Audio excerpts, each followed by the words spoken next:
Hello guys, welcome to economic classes. आज हम आपको मैक्रो इकोनॉमिक्स यानी कि समष्टि अर्थशास्त्र के वेरी शॉर्ट क्वेश्चंस आपको समझा रहे हैं। क्वेश्चन है, औसत उपभोग प्रवृत्ति किसे कहते हैं? औसत उपभोग प्रवृत्ति कुल आय का वह भाग होता है जो कुल उपभोग पर खर्च किया जाता है। समाज में जो भी इनकम हो रही है, जो भी हमें आय की प्राप्ति हो रही है, उसका जो भी भाग हम उपभोग पर खर्च करते हैं, यूज करते हैं, उसको हम औसत उपभोग प्रवृत्ति कहते हैं।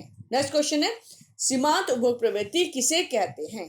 जब हमारी आय में परिवर्तन होता है तो हमारी उपभोग की मात्रा में भी परिवर्तन होता है। इसलिए जब आय में वृद्धि होती है यानी कि आय बढ़ती है तो हमारा उपभोग भी बढ़ता है, और इसी तरह से जब हमारी आय में कमी होती है, इनकम कम होती है, तो हमारा उपभोग भी घट जाता है।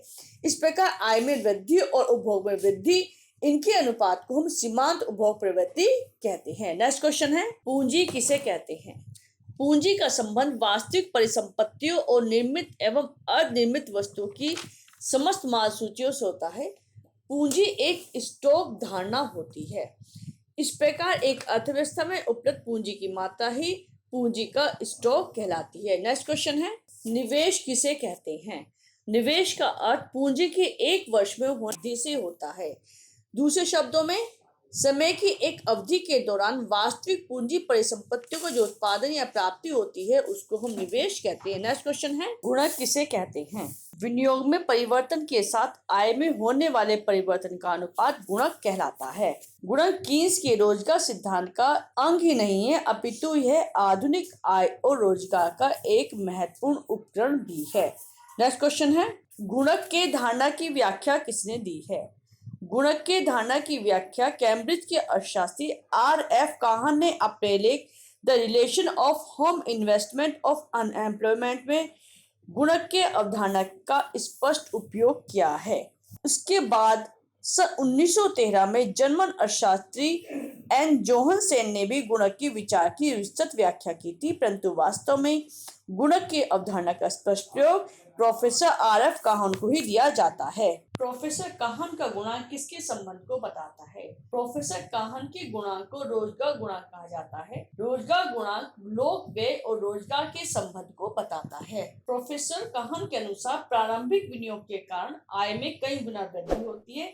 इस प्रकार से अर्थव्यवस्था के किसी भी क्षेत्र में जब भी कोई नया विनियोग किया जाता है तो इसकी वजह से उत्पादन में वृद्धि होती है, लोगों को रोजगार मिलता है, आय में वृद्धि होती है और उनके उपभोग में भी वृद्धि होती है। इस प्रकार से विनियोग कई गुना अधिक बढ़ता चला जाता है। नेक्स्ट क्वेश्चन है, त्वरक सिद्धांत किसे कहते हैं? जब अर्थव्यवस्था में विनियोग के परिणाम स्वरूप आय में वृद्धि होती है तो उपभोग व्यय में भी वृद्धि हो जाती है। सरल शब्दों में, उपभोग की मात्रा में वृद्धि होने से विनियोग की मात्रा में वृद्धि, और इस प्रकार दोनों के अनुपात को ही त्वरक कहा जाता है। त्वरक का सही जो अर्थ है वो होता है, जो सही मीनिंग है वो उपभोग से होता है, और गुणक विनियोग को कहते हैं। नेक्स्ट क्वेश्चन है, त्वरक सिद्धांत का सबसे पहले प्रयोग किसने किया? त्वरक सिद्धांत का सर्वप्रथम प्रयोग प्रोफेसर J.M. क्लार्क ने किया। प्रोफेसर क्लार्क ने अपने पुस्तक जर्नल ऑफ पॉलिटिकल इकोनॉमी में त्वरक के सिद्धांत का प्रतिपादन किया है। त्वरक सिद्धांत का सूत्र क्या है? त्वरक सिद्धांत का सूत्र है, प्रेरित विनियोग में परिवर्तन और उपभोग व्यय में परिवर्तन को मापा जाता है। क्योंकि त्वरक सिद्धांत का जो आशय होता है वो प्रेरित विनियोग से होता है कि उसकी वजह से, उपभोग की वजह से कितना इन्वेस्टमेंट किया जा रहा है, कितनी गुणक में वृद्धि हो रही है। इस प्रकार प्रेरित विनियोग वे विनियोग होते हैं जो उपभोग वस्तुओं की मांग में वृद्धि के फलस्वरूप किए जाते हैं। इस प्रकार आय के बढ़ने पर विनियोग बढ़ता है और आय के कम होने पर विनियोग कम हो जाता है। नेक्स्ट क्वेश्चन है, गुणक सिद्धांत का सूत्र क्या है? गुणक का जो आकार है, जो विनियोग का जो आकार है, वो सीमांत उपभोग प्रवृत्ति पर निर्भर करता है। सीमांत प्रवृत्ति जितनी अधिक होती है, गुणक का मान भी उतना ही अधिक होता है। इसलिए इसको हम कहते हैं कि Y बराबर C प्लस S।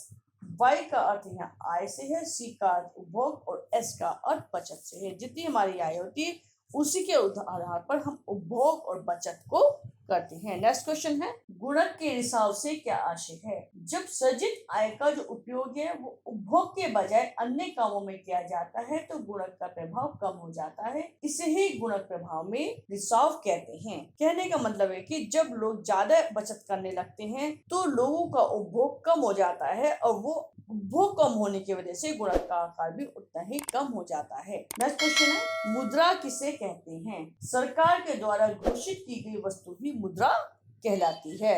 मुद्रा की कोई भी परिभाषा नहीं दी जा सकती, कोई भी इसका अर्थ नहीं दिया जाता, क्योंकि प्रत्येक व्यक्ति मुद्रा को जानता है, परंतु उसकी 90 तुल्य शब्दों में हम इसकी कोई भी परिभाषा या कोई भी अर्थ हम उसका नहीं बता सकते हैं। सीधी सी बातें, मुद्रा वह है जो मुद्रा का कार्य करे। नेक्स्ट क्वेश्चन है, भारतीय मुद्रा कैसी मुद्रा है? भारतीय रुपया पूर्ण रूप से न तो प्रमाणिक मुद्रा है और न ही सांकेतिक मुद्रा है, इसलिए इसे सांकेतिक प्रमाणिक मुद्रा कहा जाता है। सस्ती मुद्रा से क्या आशय होता है? जब कम ब्याज की दर पर बाजार में मुद्रा इसे उपलब्ध हो जाती है तो उसे हम सस्ती मुद्रा कहते हैं। जब सरकार को रुपयों की जरूरत होती है, वे तो जनता से रुपया उधार लेना चाहती है तो वे सस्ती मुद्रा नीति को अपनाती है। और कम ब्याज से व्यापारियों और जो इन्वेस्टमेंट करते हैं उन लोगों को भी प्रोत्साहन मिलता है, क्योंकि उन्हें कम ब्याज की दर पर अधिक उधार रुपया मिल जाता है।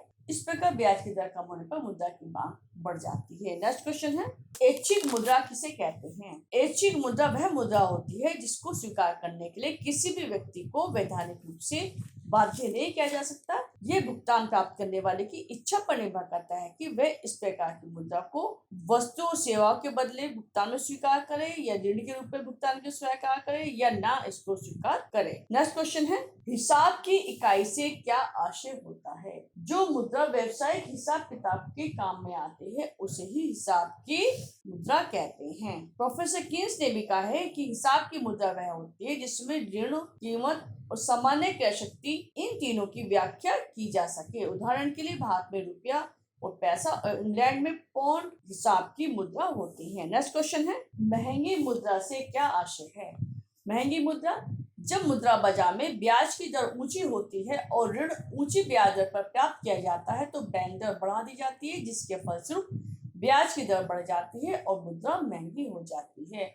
महंगी मुद्रा होने पर इन्वेस्टमेंट घट जाते हैं, उद्योग धंधों का विकास कम होता है, रोजगार कम होते हैं और देश में साख संकुचन भी हो जाता है। नेक्स्ट क्वेश्चन है, मुद्रा के मूल्य का क्या अर्थ है? मुद्रा के मूल्य का अर्थ है मुद्रा की क्रय शक्ति, अर्थात प्रत्येक इकाई की वस्तु व सेवाओं को प्राप्त करने की क्षमता। नेक्स्ट क्वेश्चन है, मुद्रा के मूल्य व सामान्य मूल्य स्तर की भी कैसा संबंध पाया जाता है? मुद्रा के मूल्य से तात्पर्य मुद्रा की एक इकाई की क्रय शक्ति से होता है, जबकि सामान्य मूल्य स्तर से तात्पर्य वस्तु की एक इकाई के मूल्य से है। मुद्रा के मूल्य और सामान्य मूल्य स्तर के बीच विपरीत संबंध पाया जाता है, अर्थात सामान्य मूल्य स्तर में हर व्यक्ति से मुद्रा का अपना मूल्य गिर जाता है।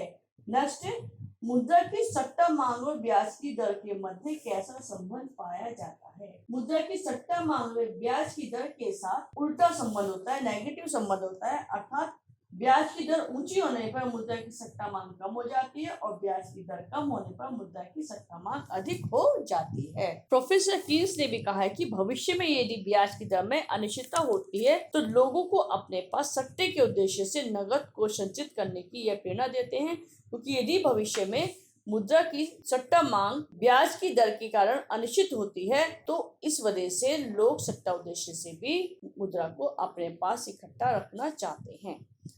नेक्स्ट क्वेश्चन है, मुद्रा के परिमाण सिद्धांत का सर्वप्रथम प्रयोग किसने किया था? मुद्रा के परिमाण सिद्धांत का सबसे पहले प्रयोग एक इटालियन विचारक दवन-जत्ती ने किया था। बाद में इस सिद्धांत को लोकप्रिय बनाने का श्रेय प्रोफेसर इरविंग फिशर को है, जो एक अमेरिकी अर्थशास्त्री है। नेक्स्ट क्वेश्चन है, अल्पकाल में मुद्रा की मात्रा और मूल्य स्तर में कैसा संबंध पाया जाता है? मुद्रा की मात्रा और मूल्य स्तर में अल्पकाल में ऊंची स्तर का सहसंबंध पाया जाता है। कीन्स के अनुसार मुद्रा के मूल्य में होने वाला परिवर्तन किसका परिणाम होता है? मुद्रा के मूल्य में जो परिवर्तन है वो मुद्रा की मात्रा में होने वाले परिवर्तनों का परिणाम न होकर आय और व्यय में होने वाले परिवर्तनों का परिणाम होता है।